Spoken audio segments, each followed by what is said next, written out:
Hey, Josh Spodek. So glad to have you here, my friend.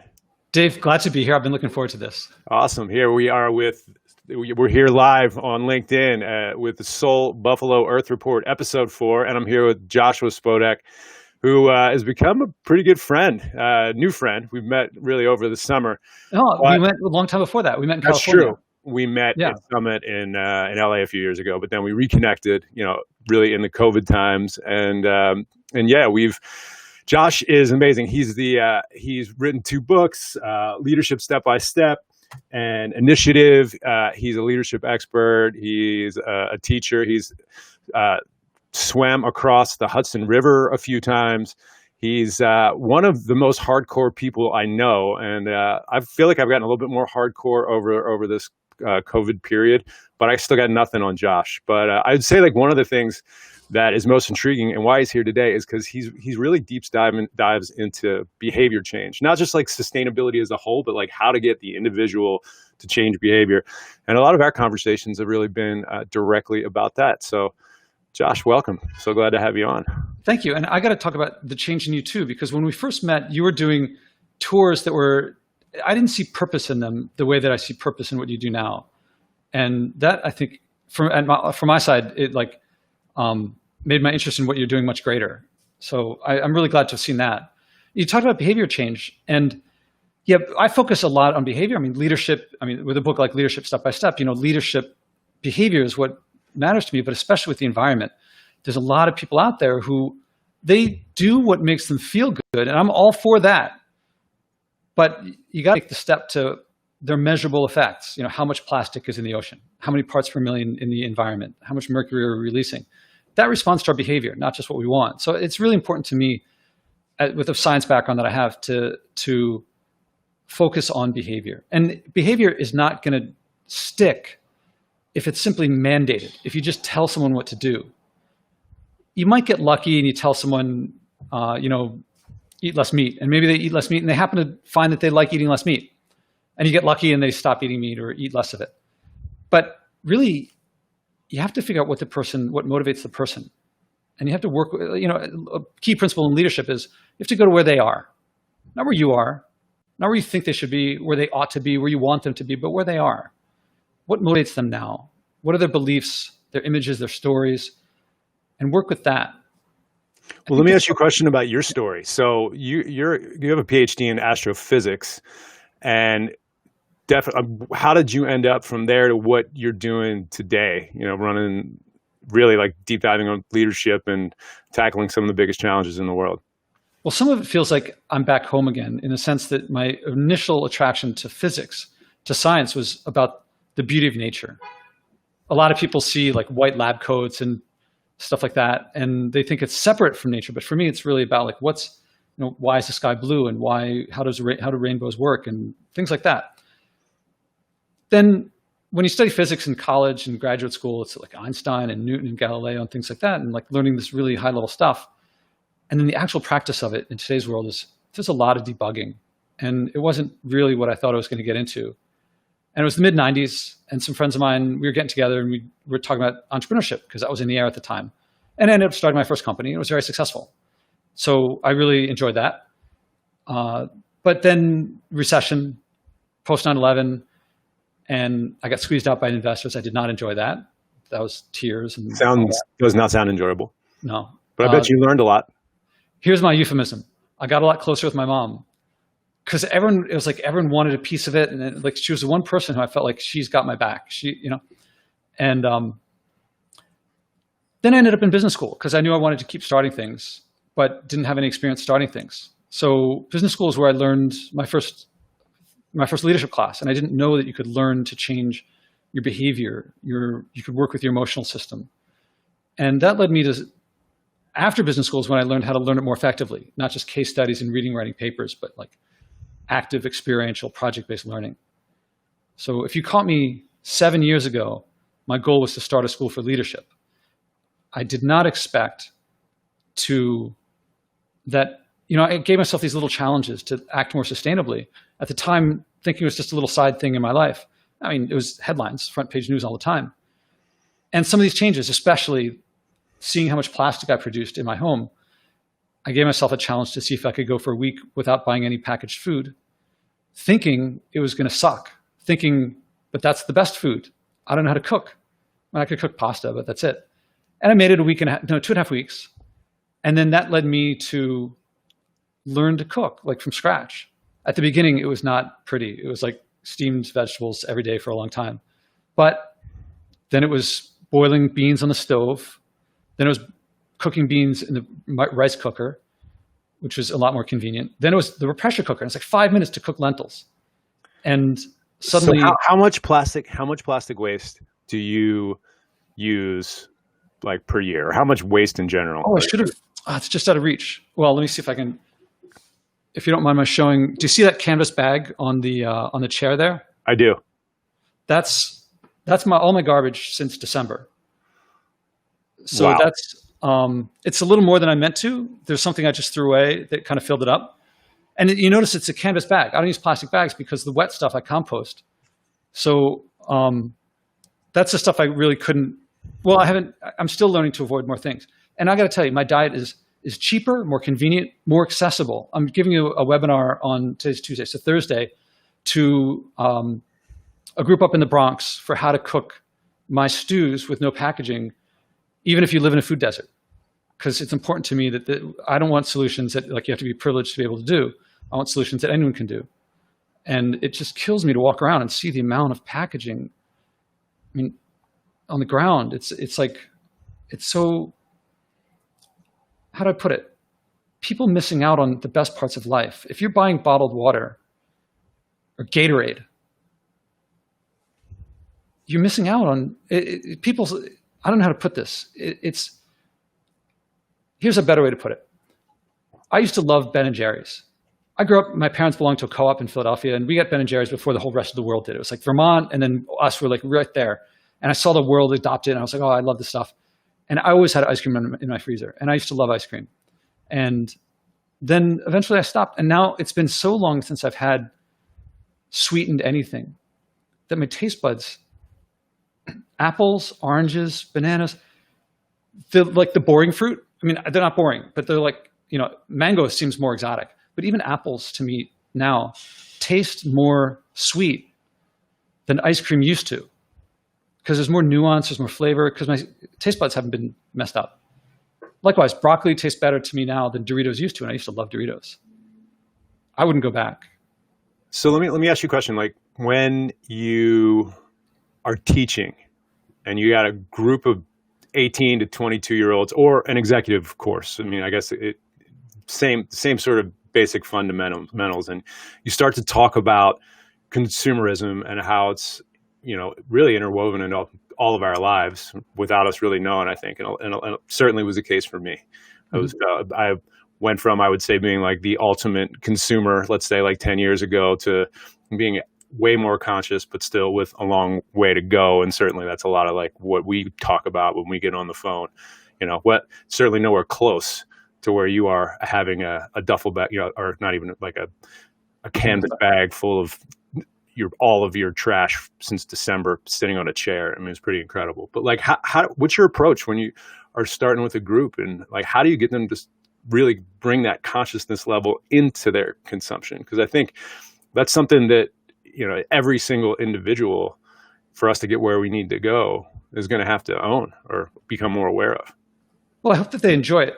I want to point out, I remember I said 7 years ago, I would have said I would have been starting a school for leadership. So this is 6 years into, at first it was once a week, then it was once a month, then it was, it took a while to get to where I could avoid packaging that much. Now, I didn't have many role models. I had some. B. Johnson was a big one, for example. But so I think I hope to make it faster for others. And I hope also to share something that I didn't have, which was an expectation of how much it looks like not packaging, but in my heart, it's really more delicious. It's really more meeting my farmers. I belong to CSA, so I get all the stuff delivered, and I email them and tell them, I want to special order things and things like that. I go up to the farm and I meet them, and it's really great. You go to the local farmer markets in New York City too. So you roll out, you have all these relationships with these people that you buy all of your food from, and you just put stuff in your own bags and take it home. Yeah.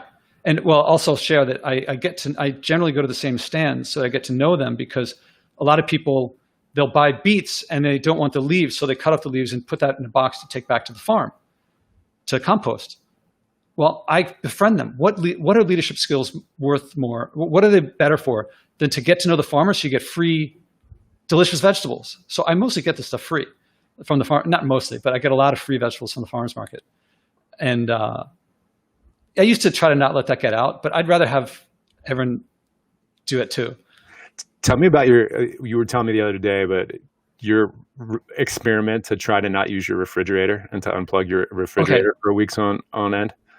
Well, last December, I unplugged it just to see, because I'd been learning about fermentation and other cultures. I read this article. In Vietnam, they mostly ferment. And so I thought, all right, in the winter, my windowsill is kind of cold. So I used that as a fridge. Last December, I just unplugged my fridge and started putting stuff on the windowsill. But also in the winter, if you're only buying stuff locally in New York City, that means it's mostly root vegetables, rutabagas and sweet potatoes and carrots and parsnips and things like that. Not a whole lot of green leafy stuff that goes bad faster. So I don't need the fridge as much, and it's cold anyway.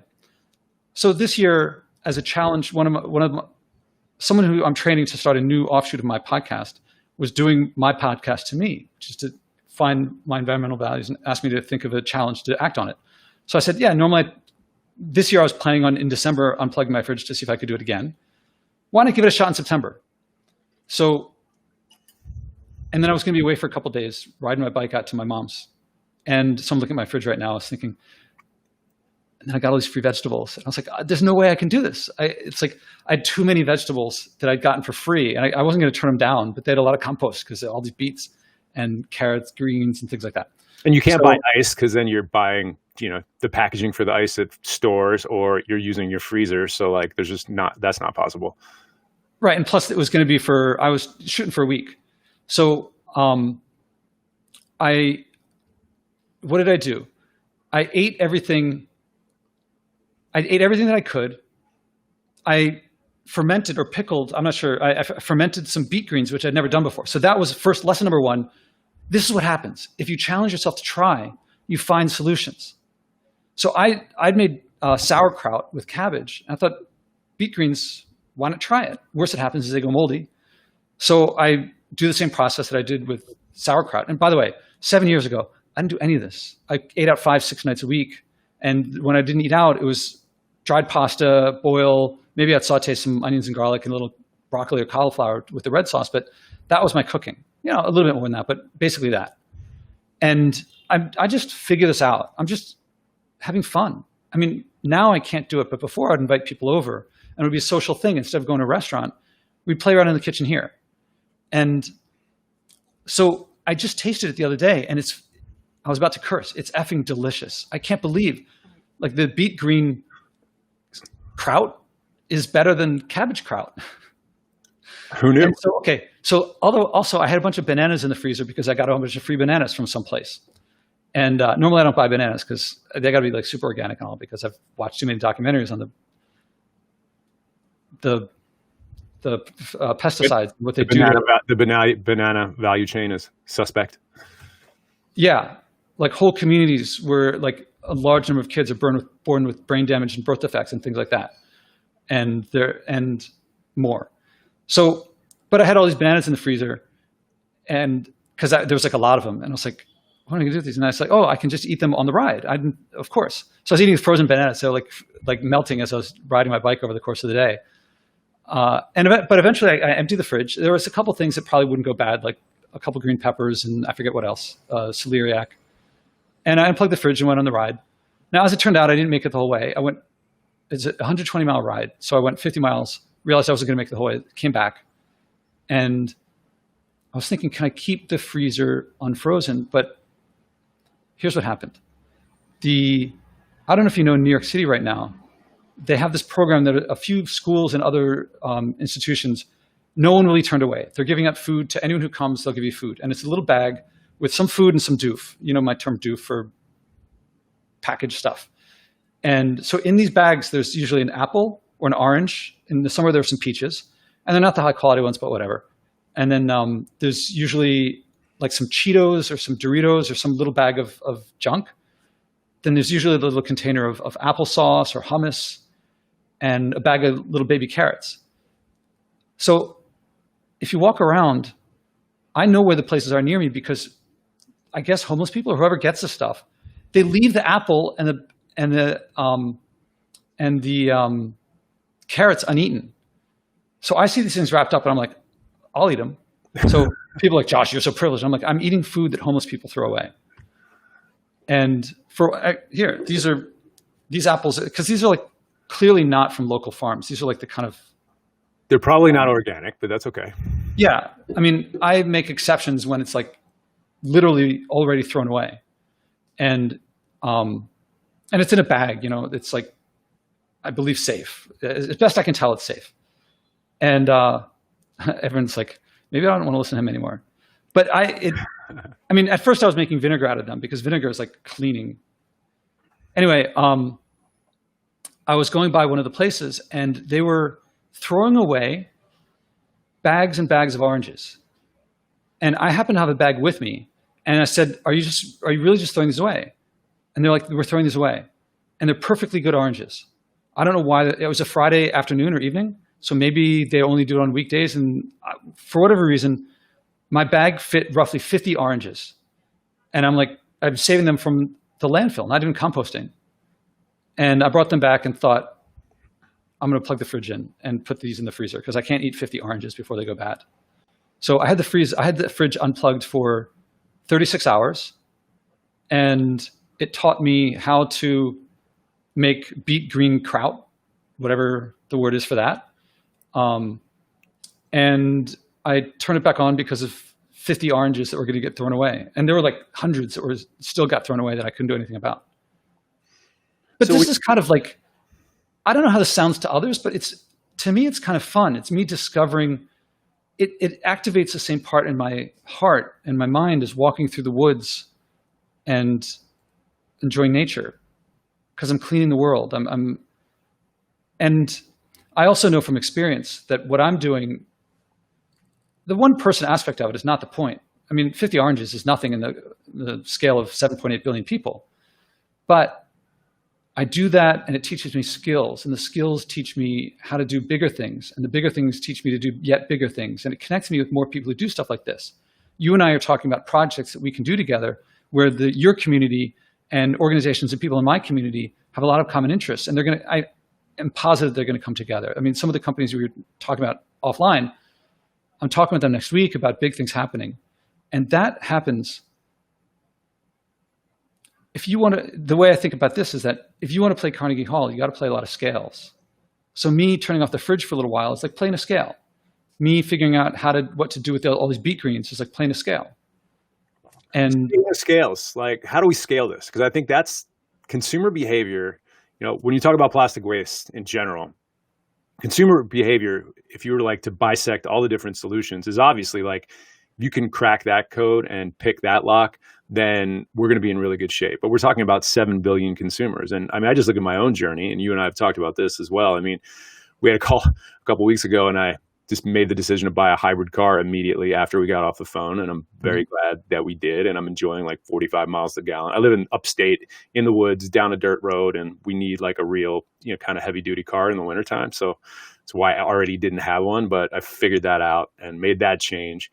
But even I take our garbage and our recycling to the recycling center. So and I also work with a lot of big recycling organizations. So I'm really becoming uber conscious of what goes where, what can be recycled in our little municipality, 2 hours north of you in the Hudson Valley in New York City. But it's just not the case with so many folks out there. And again, like when we can figure out a way to inspire, and by no means, I don't think anyone has I certainly don't have any illusions that the whole world would be able to live the way that you do. It'd be pretty incredible if that was the case. That would be uber consciousness and probably would be very bad for capitalism. But how do we just start to move folks, one by one? And how do we scale this just conscious consumerism? There are a few things. One is that, from our conversation before, there's this other organization that I'm working with. You have access to, I mean, people have read the articles about what SoulBuffalo does and the ocean plastic. You have like these C-suite people from organizations. Then there's this other organization that I work with, and they have 7 million people in their membership that have done stuff with them. The combination of people at the top, key decision makers, people with a lot of authority, and large numbers works very well. So my doing these things puts me in touch with these places that could possibly work together in ways that could really scale to nationwide events where people are doing lots of really big things. I don't want to go into too much detail, but doing these things makes these things happen. Another big thing is that, I'm not going to argue that lots of people doing little things doesn't add up. I'm sure it will. I focus on people's values first and ask them to act on their values. Now, what I lose in that is I lose direction. I can't say to someone, here's what you should do. I ask them, what can you do to act on what you care about? And I get passion. I get meaning and purpose. And then they're more likely to do something again. And usually the second thing or the third thing or the fourth thing is bigger. So big things that people want to do more of and that they share with others, that I believe adds up. Well, you look at Literati and Jeff Kirshner, who we both know. We both were on the phone with him in the last couple of weeks, which is a pretty interesting app. You download it and basically record all the litter you pick up. And this is lots of different organizations have used this for their coastal cleanups and their ocean plastics cleanups, or they're just picking up. It's a way to actually gamify the idea of picking up trash that you find on the side of the road. And I really like the idea of activating community through something like that. And that a lot of organizations and big companies in our network have used that. So, would you say, certainly that's one action, but do you feel like that is maybe like a first mover towards this consciousness, using technology for consciousness? That's at the level of tactics. Strategically, at a higher level, I think of things like the images, the role models. You are talking about what I do as difficult for people to do. But for me, I would have said that 7 years ago. But for me, it's actually easier. It's almost disgusting for me to look at what most people buy in supermarkets. And it's much cheaper for me to buy food in season. And it's more convenient. But people don't think that way. I hope to be a role model for them. I'm not trying to lead by example. That's not what I'm trying to do. I have other techniques to lead. But to be a role model so that people think, oh, that's not unusual. My goal for my podcast is to bring people like Oprah Winfrey or LeBron or Serena on so that people can say, it's not just me. Right now, people walk into Starbucks, they're like, should I get the single-use plastic cup? Well, that's what everyone else is using. I guess I will. They're using their role model as everyone else around them. That's following. That's the opposite of leadership. But a bigger example is like historically. Do you know William Wilberforce? Have I talked about him? Say it again. William Wilberforce. Nope. So in the late 1700s, early 1800s, he was the main political guy to pushing against the slave trade in England. And once you know about him, you'll hear about him more and more. And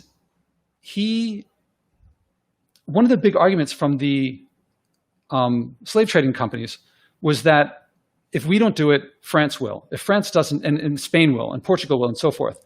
And that was an argument that held a lot of water. It's going to happen. Why should we lose out? What actually happened after they passed the law in 1807 disallowing the slave trade, England didn't just sit there and watch stuff happen. They now had a financial incentive, and you could say clarity. They got France and Spain and Portugal and the Netherlands also to pass laws. So they went from leading in one direction to leading in another direction. Now you hear that argument here a lot. If we don't do it, China will. If we in China don't do it, Russia will, and so forth. Historically, that's not what happened. So those kind of role models, that kind of historical example, most people don't think about that. They'll accept the argument. It sounds plausible, but having role models, having images of success, having historical examples of success. We don't have like a Churchill saying, this is going to be hard, but we can do this. We don't have that right now, but if we did, and that would be a reasonable thing for some, I think it would be a very successful political platform for someone to take on. This is going to be difficult, but people have done things like this before and we can make this through it. We're going to be in together. We always Imagine like throw out the question. I talked to John Warner a few weeks ago, who's like there's a father of green chemistry, about who is going to be the Elon Musk of plastic waste. And then actually a day later, I read an article that comparing Tom Zaki, who's the CEO of TerraCycle, who is going to be on in a couple of weeks, calling him the Elon Musk of plastic waste. But you look at what how this system's set up, and it's tricky. It's a completely different dynamic than building electric powered cars. I mean, we're talking systemic about change is changing a system on a global scale. It's like it's a challenge. a big deal. It's been done before. And Elon Musk, let's not get into Elon Musk, but when Tom has been on my podcast too, ask him about the maggots. And when I don't know if you know the story about him getting started at Princeton, and he had to do, he got all this composting stuff, and it was like sweltering in the sun, and it was, but he paid his dues. He played his scales early on. And I don't think he'd reach where he was if he didn't do these little things that a lot of people would say, why are you doing that? Well, that's how you learn. That's how you build these systems. I don't know if you can see. Systemic change begins with personal transformation. And ask anyone or look at any case of a systemic change that was deliberate. It was generally started by at least one person themselves having a personal transformation. And without that personal transformation, I don't think you get many systemic changes. I've told you like how I got into plastic waste. We were running an expedition, a wildlife conservation expedition for a big global energy company in southern India, where it was like human wildlife conflict with tigers and elephants. And on the way back through Delhi, I reached out to these university professors, and I got to do a waste tour of the landfills in Delhi, and it was really jarring. And I was really at that moment where I was like, we need to start running plastic waste expeditions, which was the precursor to the Ocean Plastic Leadership Summit when we brought all the executives out into the gyre last year, which totally, why we're talking today and why we're so deeply entrenched into this. So totally understand. A lot of people have this experience where it's like, I just cannot do this anymore. I cannot participate in this anymore. William Wilberforce had it. Muhammad Ali had it. That's why he resisted going to Vietnam and fighting people he didn't have anything to do with. And I believe that's partly what made him not just a great boxer, but a great figure of the 20th century of all time. And I think a lot of people want to get there. I think that a lot of people want to say, and act on, like, not just, yes, avoid straws, but change their lifestyle. I think people are looking for it. Most people don't want to be first. Some people want to be second. A lot of people want it to happen so that finally they can do it. And I think the change, people talk, there's exponential rates of change. There's another rate of change that can be really fast. If you ever made rock candy, you put sugar in water and heat it up, and then you cool it off to a lower temperature than could normally handle that much sugar. And if you put something in it, it'll crystallize. And if you do it right, it can happen very quickly. And crystallizing, this phase change can happen like very fast. I believe that we live in a super saturated world where people do not want to keep doing what they're doing. They don't like, in my neighborhood, I guarantee now it's 3:30 in the afternoon. So every trash can in my neighborhood is overflowing with single-use waste. I don't think anyone likes that. I don't think anyone wants to put yet another cup in there day after day after day. I think we're craving that change, and a few role models, a few changed images, a few historical examples, and I think we can see some major change. Well, I think that being too Pollyannish or too optimistic about that. I don't consider myself optimistic. I think this is going to be really hard, but some people enjoy leadership, enjoy that challenge. And I think the opportunities are tremendous for people like that.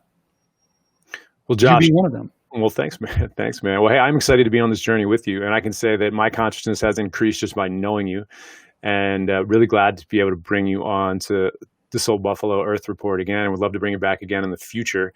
It's 3:30, so it is time for us to sign out. But again, I just can't thank you enough. We have Josh Spodek here, who is really leading with respect to consumer consciousness, and he is as conscious as anyone I know about everything that he's using. So we'll send out his website with the recap of this. And Josh, thanks so much, man. Really appreciate you coming on.